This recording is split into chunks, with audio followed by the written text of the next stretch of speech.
humans may not have evolved from knuckle-dragging apes after all, claims a leading expert in human evolution. The famous Ascent of Man image showing humankind's evolution may actually be the wrong way round, says Professor Robin Crompton. Speaking at the British Science Festival in Swansea, the scientist outlined his theory that humans, apes and chimpanzees evolved from a common ancestor that walked upright and lived in the trees. This suggests that it was chimps that evolved to move around on all four limbs, while humans stuck to two, turning the traditional Darwinian theory on its head, reports the Independent. Chimpanzees and humans are both descended from something more like living humans than living chimpanzees, however uncomfortable that may be to us, said Professor Crompton at the Science Festival, reports the Independent.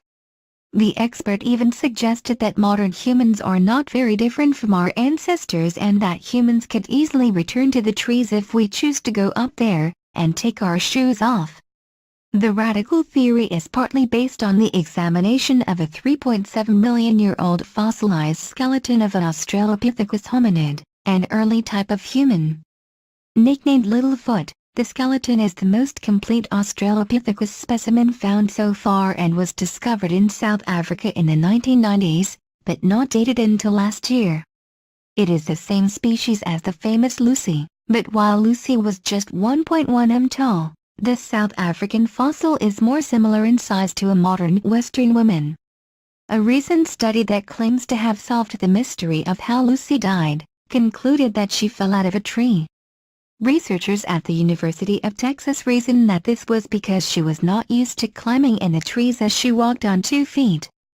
Dr. Crompton disputes this claim, saying that there is plenty of evidence to suggest that chimpanzees regularly fall from trees, sometimes seriously injuring themselves.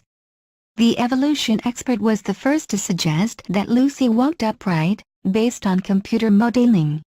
He believes that the same modeling technique will prove that Littlefoot walked in this same way, suggested that the distant human ancestor walked upright but lived in the trees.